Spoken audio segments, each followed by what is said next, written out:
I find it hilarious that the day after the announcement of the Rarity Collection 2 and the poor reception, we get the announcement of the Trident Dragon reprint for the tin. Yeah, just in time for the WCQ.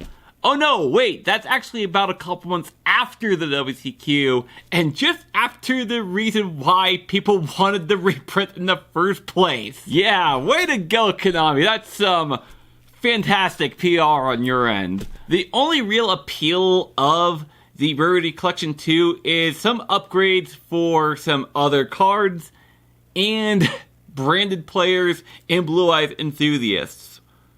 Which I'm both those things, so I guess Konami was just curtailing the Rarity Collection to me. But that's not what we're here to talk about today. I have a few topics I've been meaning to talk about, but not really enough to make them into their own dedicated video. So today, I present to you 3 problems with the Yu-Gi-Oh! Trading Card game.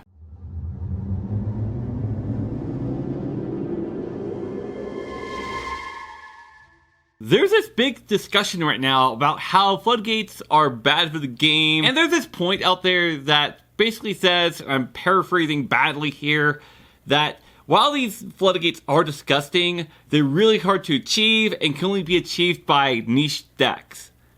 And I can agree to that to a point. When a certain strategy is being more widespread because of a floodgate, that's where the problem is. I think of the Calamity Lock, where both Vanadium and Centurion can make it pretty consistently. Maybe 2 decks that can consistently make it isn't that big of a problem. But we're also getting Whitewoods in July, which, by the way, it is legal for the WCQ. In which, guess what? They also can Calamity Lock. So now we have 3 decks that can pretty consistently Calamity Lock.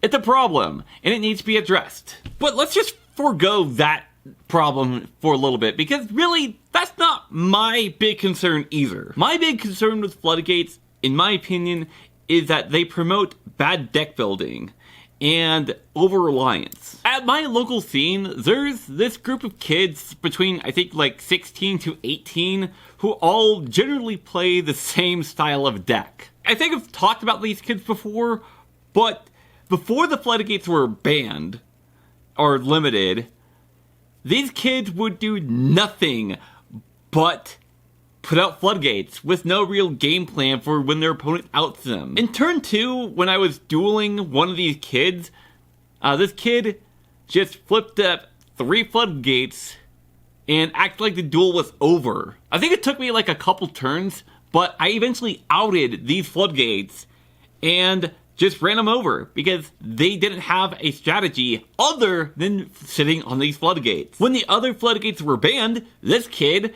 switched to Flu. Not because Flu is a meta-competent deck or anything like that.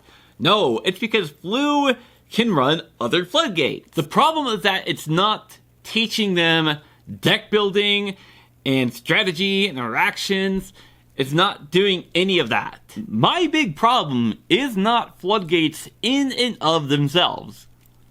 It's when people build their decks specifically around these floodgates and rely solely on sitting on them. And it becomes a really big problem when the deck is actually good. Let's think about Runic Stun here for a second. That deck relies on floodgates like Skill Drain and Synchro Zone, while they use their Runic cards to mill their opponent out and draw more cards. It's the same kind of mindset behind Mind Stun. And that's really all Runic Stun is.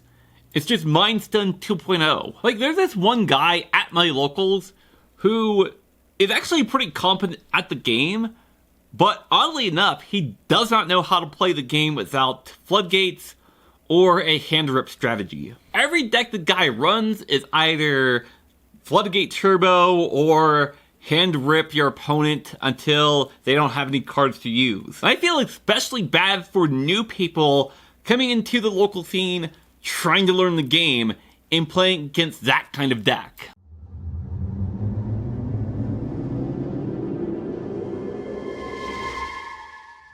It's been said quite a few times at this point that Yu-Gi-Oh!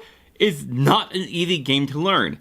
it is not new player friendly. The learning curve is just really fucking steep. The only real way that new players come into the scene is if they know someone or if they played much earlier in life, which I'll get more into that in a second. There's just so much to the game that it can be overwhelming to a new player. Konami had a meeting with their investors last year about how the game isn't bringing in new players, and it's really difficult to learn the game. Master Duel was supposed to resolve this issue, but really just added more because the game has its own separate forbidden and limited list from both the TCG and OCG.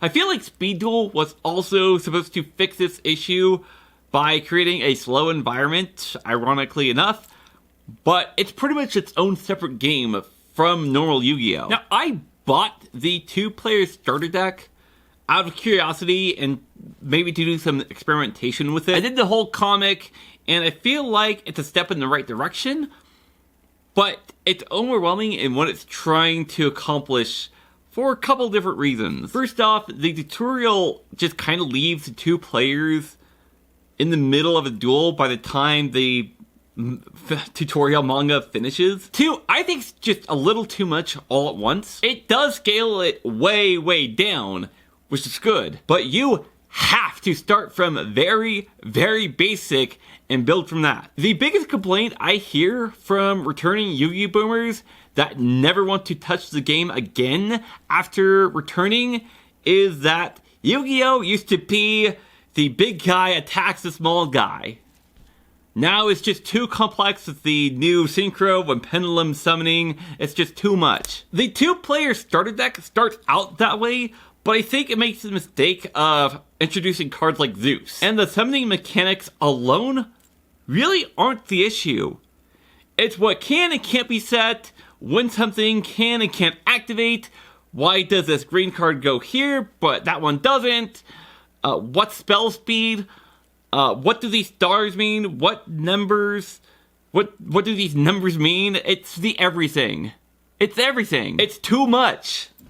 Part of my job is to train people in a way where it'll stick and convey my ideas in a way that makes sense to people who aren't photographers and videographers like me. One of the stations I have to train people on is actually really complicated for people to understand, but people will eventually understand it. But even that doesn't hold a candle to how complicated Yu-Gi-Oh! Is. Basically, you have to bring the game down to a simplified gameplay, much like how Yu-Gi Boomers remember it. One of the biggest reasons why I think about 90% of players are actually able to play the game is because we were privileged enough to be able to watch the anime or be around a group of people who played the game when we were younger. Some people don't have that kind of privilege, and it has to be incredibly simplified for people to really understand and get into it. I remember when I was a kid, I had this 2-player Pokemon set with an interactive CD.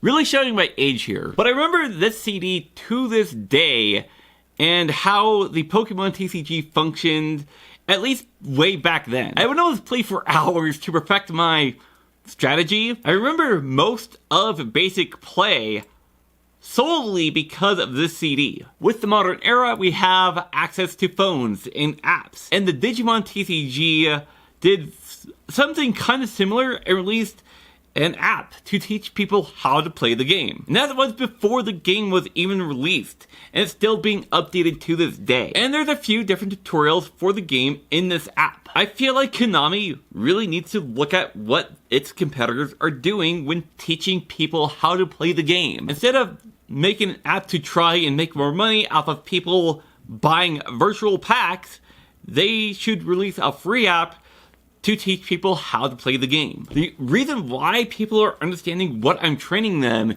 is because of that interactive element. The reason why I remember this Pokemon CD 20 odd years later is because I was able to interact with the game over and over again in a different way each time, and I could learn the game. Repetitive interaction is mandatory for this game in learning it. Outside of Master Duel, the only way to get this repetitive interaction is through Dueling Book or Edo Pro and other programs like that. But those things suffer from one fatal flaw: a chat bar.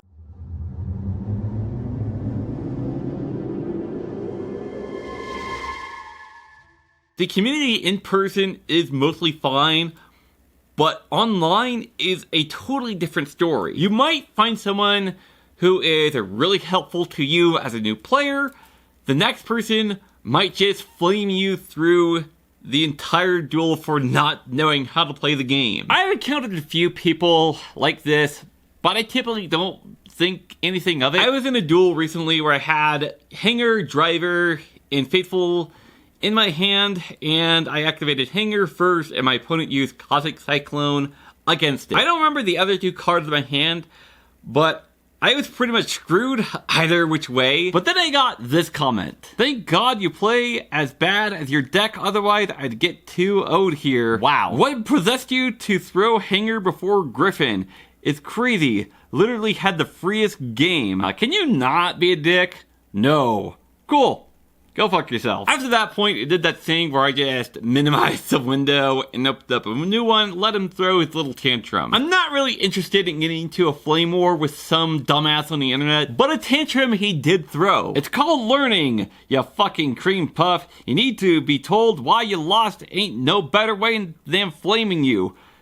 Like, that's common sense. Grow a dick and balls, kid. Mommy, he's being a dick to me. Now I'm just gonna flame you for no reason. Fucking pussy. I really don't care about comments like that being directed towards me because I've been playing this game consistently for pretty much 10 years at this point, but this sort of behavior does not serve any good to anyone. All this does is drive away new players. They look at this and think, wow, I'm never doing this ever again. I remember an instance where I was trying to learn Prank Kids when Meow Meow Mew came out, and this guy on the Dueling Book kept saying plays that he would have been doing and not to pay any attention to him.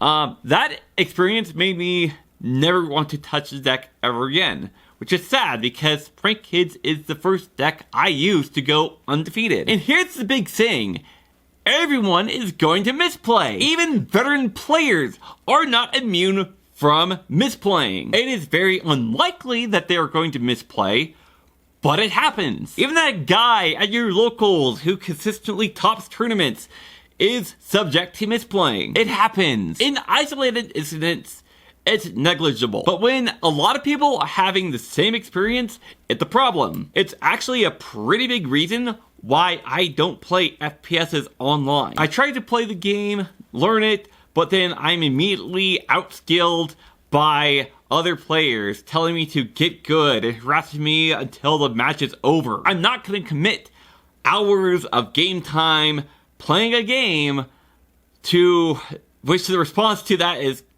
going to be, you suck, and people blowing up my DMs and speakers. And I don't expect people to learn how to play Yu-Gi-Oh! When the online experience is being harassed for being new. Like being told that your deck sucks for a perceived misplay. Like, I'm not a new player, but if I was, I think that experience would turn me off from the game entirely. And to anyone who happens to be watching this video who engages in that kind of behavior, you're making the game an objectively worse experience for everyone. And I know you don't care because you think that's just weeding out the weaklings, but I guarantee you, you're making the game worse for everyone.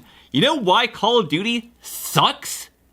It's because it's filled with people like you. They're just flaming each other for being bad. It's just people screaming at the top of their fucking lungs, why did you do that? Why didn't you do that? Why did you do this? That's the entire fucking experience. The idea of harassing someone until they're good is beyond ridiculous, and it's really a byproduct of toxic masculinity, with men trying to assert their dominance. And the idea posited by the creators of these online simulators of not having moderators and that we shouldn't censor free speech is only perpetuating this toxicity.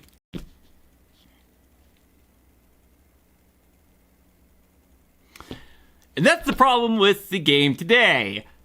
Toxic decks, no good way to learn the game, and people wanting to learn being turned away by the online community. How to fix all of them, I have no idea. If you have an idea, let me know down in the comments. Goodbye.